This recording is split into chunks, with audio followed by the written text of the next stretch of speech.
Hey, it's Beth here. This is the second time I'm trying to get this thing to work. I hope it's working. I went through it once before and I had energy. I don't know what's going to happen now. Maybe it'll be better with less energy. I don't know. Happy Valentine's Day. We were going to go out. I was going to be scintillating. I just found it. Last year it was really hard. There were all these young people and they made an extra room, like a banquet room, into an extra room for Valentine's Day. We are going early. We were going to go at 4:30, but I just feel like it's amateur night and it's all these young people, and I'd rather celebrate out in the world Saturday night, pretend it's Valentine's Day. It's hard. So anyway, instead we're going to have, but he did give me a great present. I got a spa day, which was huge for Valentine's Day. I must be doing something right. And what I'm going to have tonight for dinner is I had to cook a meatloaf anyway because the meat goes bad. I think I can look scintillating while eating meatloaf. I think I can. I'm going to try. I'm going to take my bathrobe off. I'm going to put some clothes on. I've got a citronella or a sugar cookie candle. Can't decide which one sets the mood. Don't really have any other candles in the house. So I'm going to give it a go. That's my Valentine's Day. I hope you're going to have a wonderful one. You're not going to believe this. I got a phone call from my Home and Bathrobe magazine editor at large, Dianne. She called me from Colorado.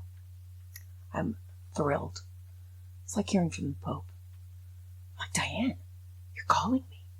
She's like, yeah, I'm calling you. Who's this guy, Al? What did you do to my podcast? I'm like, Al? She goes, yeah. Al made you do it? I'm like, no, that's AI made me do it. Artificial intelligence. She said, no. This guy, Al, doesn't even have any intelligence. Artificial or not. What did you change everything for?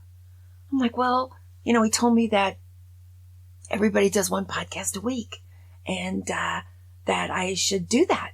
Just put everything together. She goes, you know what? I have the attention span of a gnat. I liked your 10-minute podcast. That's enough for you already. If I want more, I just stick around and another podcast shows up. She said, what did you have to change things for? I was like, I don't know. She said, okay, I'll give you one. I was, crying at this point, So she threw me a crumb. She goes, okay.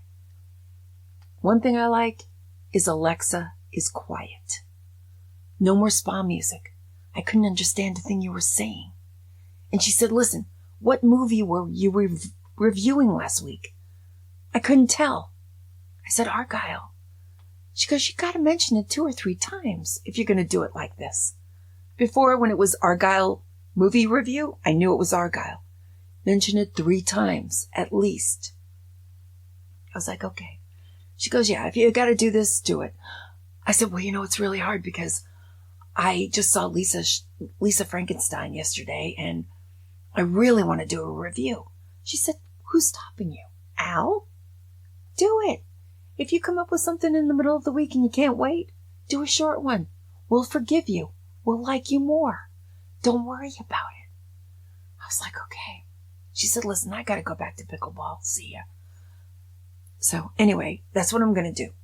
If I get a Lisa Frankenstein, I'm going to do it immediately. And I've got a lot to say here, but I got to get this out of the way. This is my movie review. I mean, you're not going to be able to stop your middle school granddaughter from watching this, but it is not a good movie. It's got Cole Sprouse in it, and she probably loved him because he was Jughead in Riverdale. Became a big part because he's so cute. She's going to see it at a sleepover. The sad thing is it's not Buffy the vampire. It's not Heather's. The girl watches the murders and fixes them, is on the side of good. This girl, no, not so much. She watches the mayhem. She lets more happen. She's not sorry in the end. So I looked up everything. The end is so off the wall. They're trying to make me feel that this is sort of an homage to Notting Hill with Julia Roberts and Hugh Grant, because there's a bench involved at the end. I'm like, when the writer and the director have to come out after the movie's released and explain the ending, there's a big problem. Okay, so the ending is, and you could maybe tell your preteen this if she's like, we love the movie, but we didn't understand the ending. Here's the ending. You can nail it. In the gravestone for the girl, because she dies in the movie, there is a lightning strike mark on the gravestone, which means she died. He was taking care of the gravestone. Lightning strikes, and just like he woke up after, she wakes up after, and he's taking care of her wounds. That explains the ending. Otherwise, terrible movie. Not romantic. There was one point where she sings and he plays the piano, and it practically got good. That was it. I feel sorry for these kids. I mean, I'm all for teenage horror fun movies, and Buffy was great, and she was always doing good. It didn't always look like it, but she always was. That's somebody I can root for. That's somebody I'd like my teenage, middle school, granddaughter, whatever, rooting for. It was not this movie. So, that was bad. Okay, now, Hound was huge this week. Absolutely huge. Okay, so we'll go back to Valentine's Day because I've got some explaining to do. More people are unattached. That's good for Valentine's Day. You want to know why? Self-gifting is on the rise as consumers enjoy empowerment of treating themselves. And guess what? They buy themselves more expensive gifts than they ever bought their Valentine. It's mostly guys. Watch out. So, I did a little snooping. And in the Sunday paper, so this was the Personal Journal, Monday, February 12th. Explains a lot. Putting relationships to the orange test. You turn on the camera. You got your boyfriend, husband, going to work, leaving to meet his friends, playing a video game, whatever. You come up to him and you go, I want you to peel me an orange. He's supposed to stop everything. If he doesn't stop everything, he doesn't love you. This is the test. This is why people are single on Valentine's Day. Maiden West said it 100 years ago in a movie.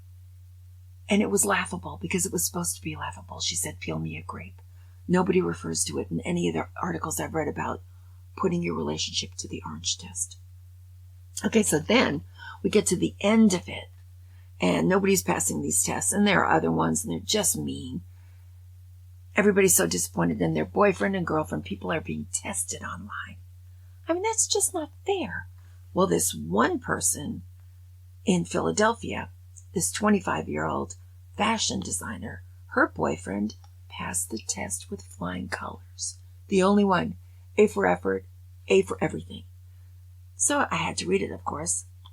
The two, then they got awards, right, from everybody online. You're the best. Okay. The two then spent the rest of their time discussing some of the orange peels in their relationship, such as, oh my gosh, how he stocks the refrigerator at his apartment with her favorite soda. I stopped. What? His apartment? Of course he's going to peel you an orange. He's going to go home, close the door, and it's not going to happen on Tuesday, Thursday, and Friday. That's why he can do it. He gets a break. Not every day when you're married do you ever get a break. You never get a break. So, forget that, okay? Nobody can do it if you're in close proximity. Kit said that he feels sorry for all the oranges that have been in service to this because it's crazy.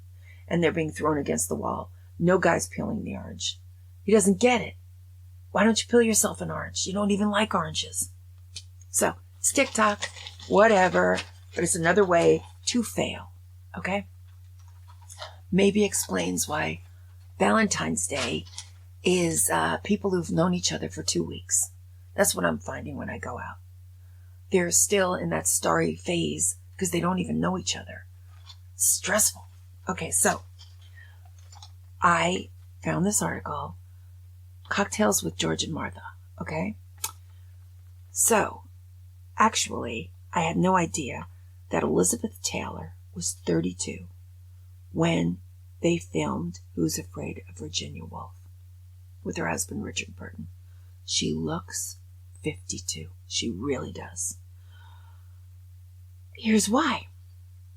At 32, she had already been through 4 marriages and had just proceeded to her 5th with Eddie Fisher, who broke up his marriage with Debbie Reynolds, Carrie Fisher's mother, very publicly, very horribly, when the kids were 4 and 2, because Elizabeth Taylor's husband had died in an accident, and he came rushing in to save the day. Terrible, terrible what happened to his career. And rightfully so. He hurt Debbie. Nobody hurts Debbie Reynolds. Okay, so they're married for 15 minutes, okay? It's her 5th marriage. She's married to Eddie Fisher. She invites Richard Burton over for dinner. Then she watches him torment husband number 4, Eddie Fisher. Finally, when Richard is way into the cups, he looks over at Eddie, and then he looks right into Elizabeth's eyes, and he says, "Elizabeth, who do you love?" She looked over at Richard, and she said, "You." That's worse than anything ever that Edward Albee ever put in a play or a movie. Wow. No wonder those two got into those roles. People thought they were acting. It was Tuesday. That's how they lived their lives. Unbelievable. So, now I have a new respect for that movie. And not a big respect for her acting. And she was 32 and she looked 52. It was crazy. Okay. There's a movie coming out, Chanel versus Dior in the war-torn Paris. Okay, so this is what happened to them, those 2 great designers during the war. Chanel hooked up with a Nazi and lived the good life during World War II with him. Nazi general or whatever, some bigwig. Dior was making clothes for the Nazi wives, feeling really bad about himself, giving all of his money to his sister secretly, who was working with the French resistance. The war ends. He gets tagged as the bad guy. Chanel goes to Switzerland for 8 years to ride it out. She does. She comes back. Now, what I want to know is there was this big party. A Chanel is the star at this attraction. It was the New York Fashion Week, and it was for Coco Chanel. Everybody's wearing these Chanel outfits. She was horrible during World War II. She didn't care. She didn't outbeat anybody. She didn't do anything. In fact, she used the Aryan laws in France at the time to get rid of her Jewish backers so she could own the company outright by herself. That's the kind of gal she was. So I don't know if there's going to be another Chanel as the star at this attraction after all this gets out. We'll see. She still makes a great jacket, but come on. If we're going to get mad at other people for doing other bad things, maybe we should get mad at Coco because she was really rotten during World War II. I'm just saying. And I'm an observer because I can't afford a Chanel jacket. And maybe you hear a little bit of bitterness in my voice. It could be there. Okay?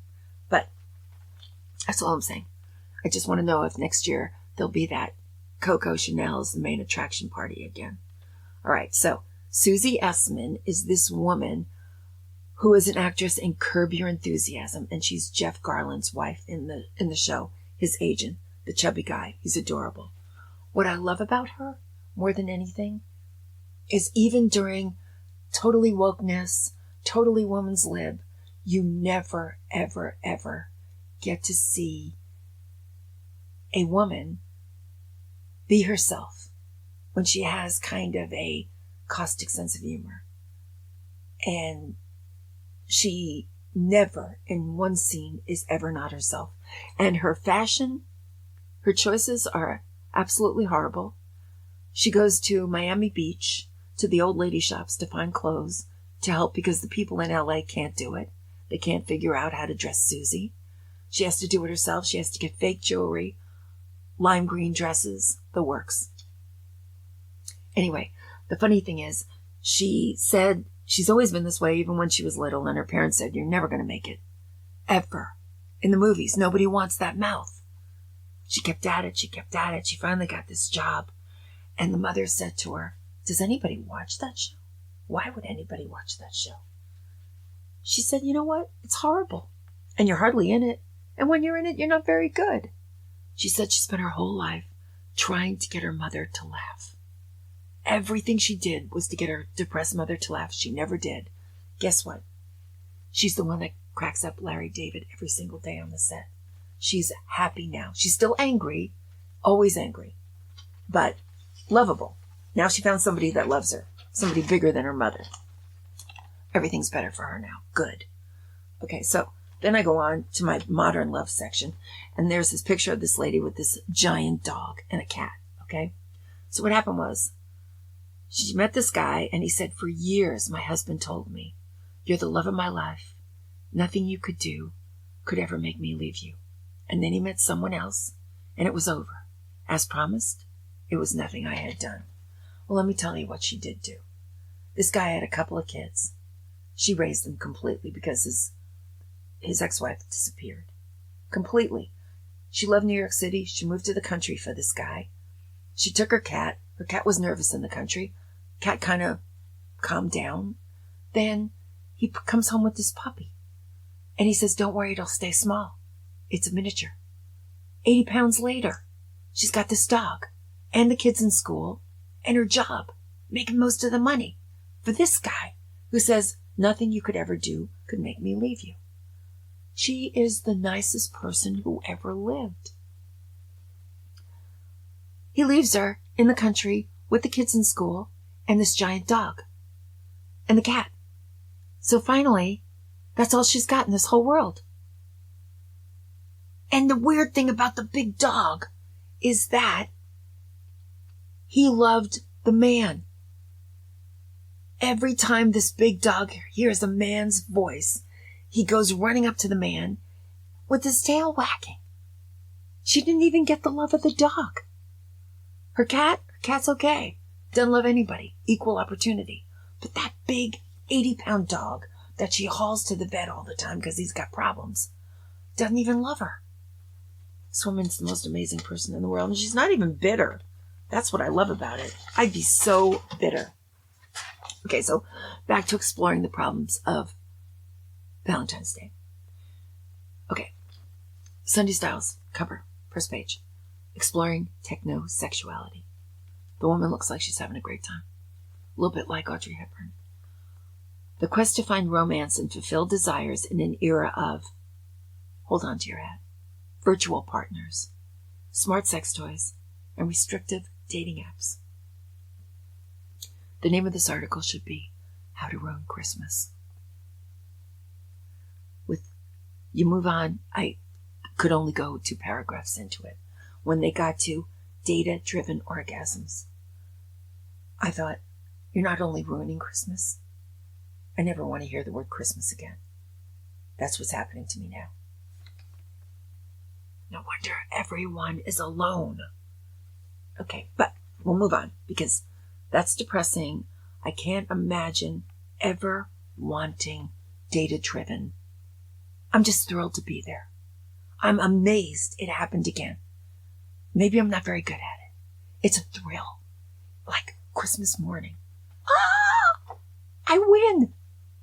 Data-driven orgasms. Oh my God. Okay. Former filmmaker offers up a feast. This is great.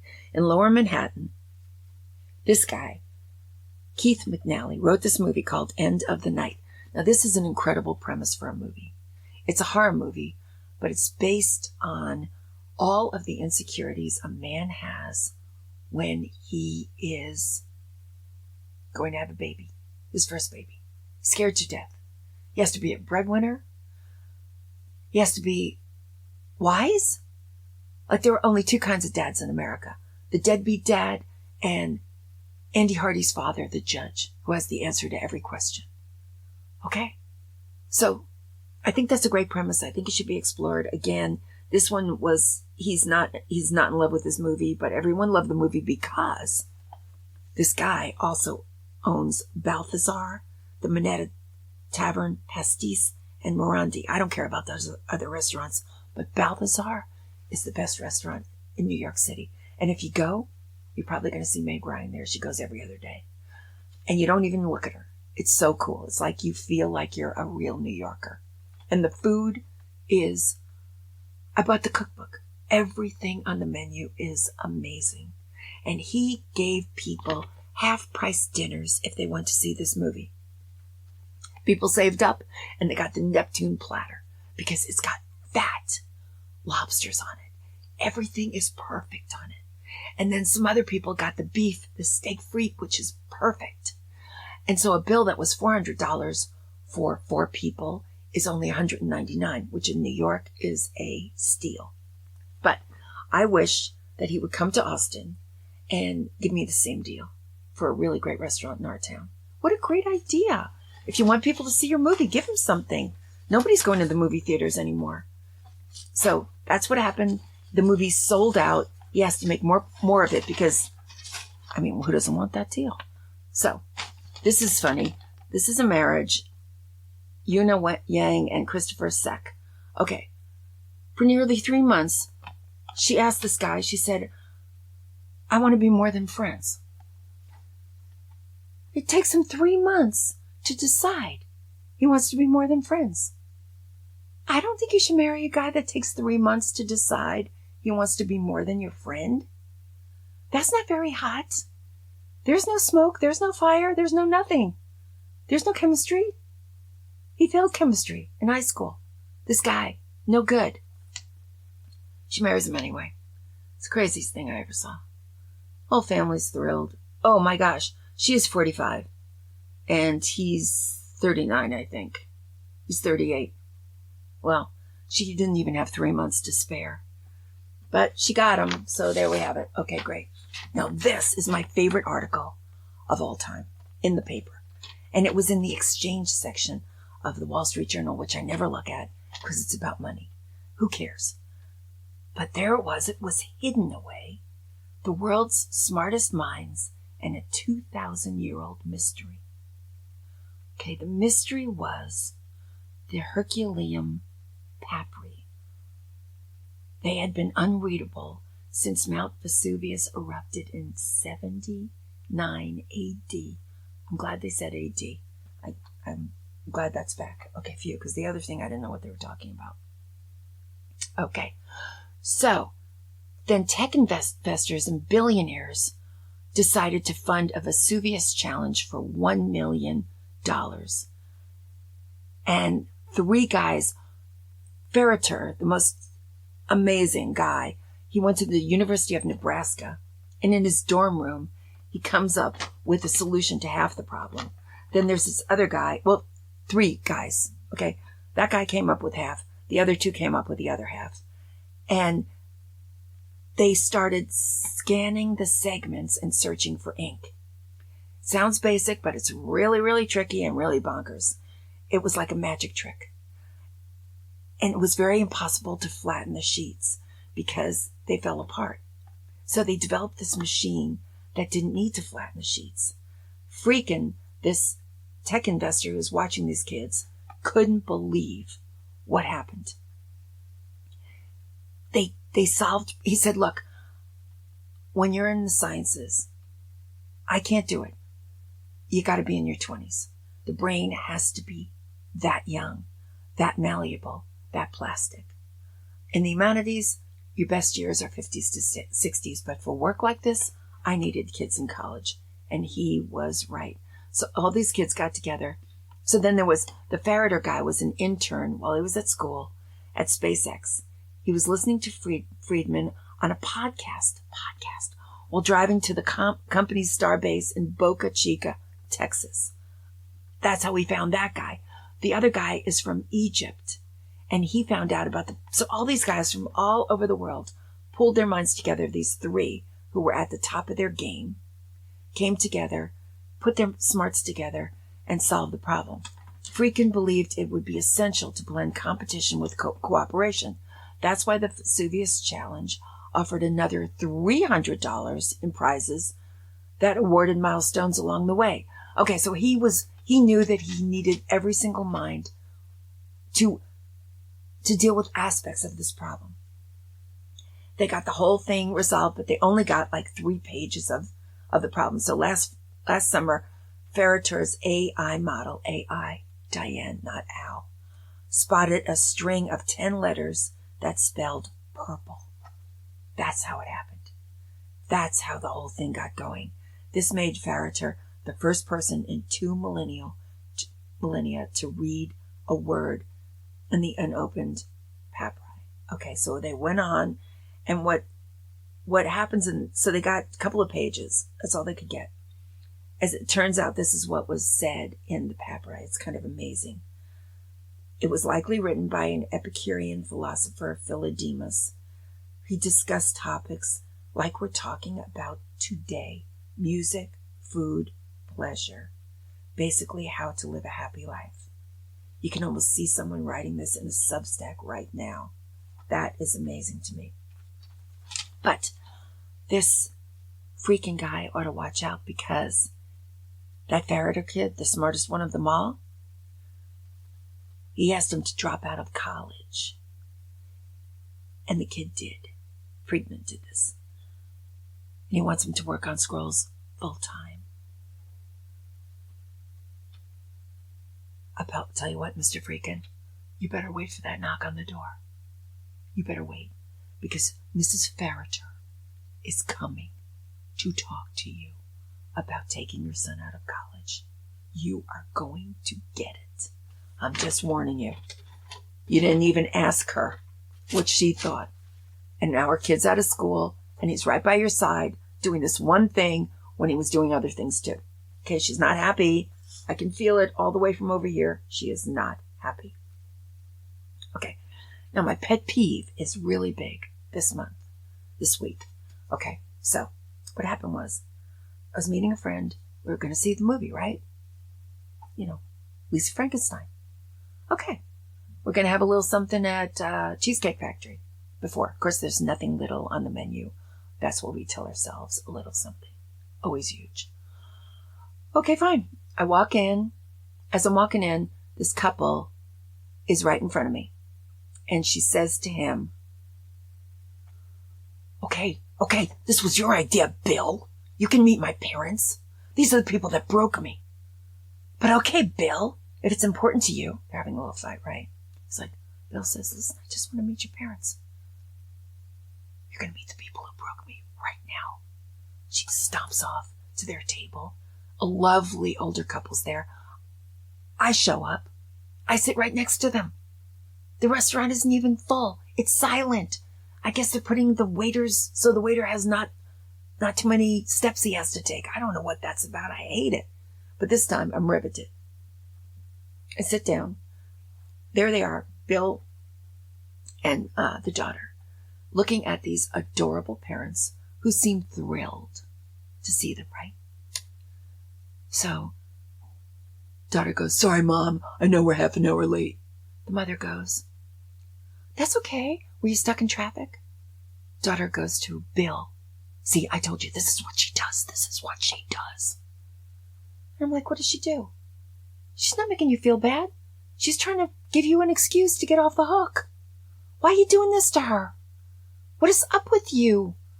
I know this woman. I can tell. She bought you Doc Martens in middle school. $120 while your foot was still growing. She bought you a titanium bat in softball so you could hit the ball. Meanwhile, you never practiced. I know her. And you're telling this guy the 5 or 10 or 30 times she lost it Meanwhile, she's there every day since the day you were born. And she's heard this poor Bill guy has heard every one of those horrible stories. Meanwhile, she's been wonderful. Finally, Bill gets up to go to the bathroom. I'm still waiting for my friend. She's late. And I feel like going over to him on his way, coming back and saying, you know what? This is what I hate about love. He's going to go, excuse me. What your little girlfriend's doing? Everybody can do it. You can take a long love affair and you can find 20 days where she lost it. Crazed. Insane. And this is the choice people make. They choose to weigh those 20 days against 20 years of fantastic servitude, or to just highlight like those 20 days and make it seem like it was all the time. I said, your girlfriend, she's going to do this to you someday. You better watch it. You better watch it. You're going to be having Valentines by yourself in no time. But I didn't say a word. But that's what I think. We're getting hammered out there. And this girl, when she tells them those crazy stories about the mother, she's not saying the week she put her mother through. Everything going wrong. Zeros in homework. Crazy hysterical problems because you have acne. Every single thing. And then she finally loses it. That's all we say. I was an angel and my mother came at me for no reason at all. Oh my God. My pet peeve. My pet peeve this week. Huge. My snapshot. It's about Travis Kelce and Taylor Swift and the way they look at each other and their body language. And I'd seen it before and I couldn't place it. And I wasn't going to do a snapshot because I couldn't come up with one this week. Last night, 3:00 in the morning, I had it. It reminds me of Harry Chapin and his wife Sandy. And this goes back, oh my gosh, 50 years. 50 years ago, I was in a foul mood. I had a boyfriend. I'd lost 20 pounds. He didn't even notice. Never thought I was nice. Never thought I was great. Never loved me. I thought my laugh was too loud. Everything was wrong with me. I thought he had discerning taste. I thought he was the most remarkable guy in the world. But I did think I could win him over. When I lost those 20 pounds, I realized I could never win him over. Went out with my friends to the Hamptons, to a club. Revenge dancing. I wore a tight pair of jeans, had a workman's shirt on, just tied it. No buttons at all, just made a knot of it. Like, boom! I was vengefully dressing. Sexy, like, go to this place, dance myself into oblivion, don't even meet anybody, don't care. Just, I'm not ugly. That kind of a mood. We're going to the diner afterwards. We've got 2 big apple juices in brown paper sacks. Okay, we're sharing them in the car. I'm driving. I'm drinking out of this brown paper sack. Cop sees me, pulls me over. There's another cop right behind him. Get out of the car. Like shaking. It's never happened to me before. I'm not worried about what they're going to do. I'm worried about what my mother's going to do when I get in trouble. Get out of the car. Get out of the car. Get out of the car. He's like, give me that. Don't spill it. He's got a gun in his hand. Give me that bottle. Give me that. I said, it's apple juice. He goes, yeah, right, it's apple juice. He takes a swig, spits it out, laughs at his buddies. It's goddamn apple juice. Tells us to get out of here. We get to the restaurant. I'm still telling the story. Harry Chapin's coming out of the bathroom. I'm like, where did you hear this story? It's unbelievable. 2 people who I don't even know, waiting, because we're all waiting for a table for like an hour. That's what it takes. He hears me. He goes, come here. Come to my table. Tell me the story. I need news stories. I follow. I leave my friends behind. Cold. Don't even look back. Super, super nice 18-year-old that I am. Vengefully everything tonight. Get to the table. He's sitting there with his mother. In a cardigan and a little, like, villager dress with the that stupid collar, a cardigan, a virgin pin, and a page boy. I'm like, man, his mother's young, but that's his mother.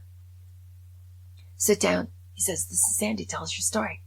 Tell him the story about the cop and the apple juice. He says, it's not even a good story. I'm like, I thought it was great. Got any other stories? I start telling him other stories. He's not liking any of them. I finally say, his food comes. I finally say, tell me your story. He said, I'm going to eat my pancakes. Tell him another story while he's eating. It's not good either. Nothing I have is any good. Finally, he stops eating and I'm like, why don't you tell me a story?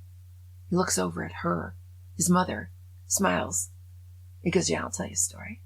And he tells me the story of how they met. She was married. I'm getting all confused now.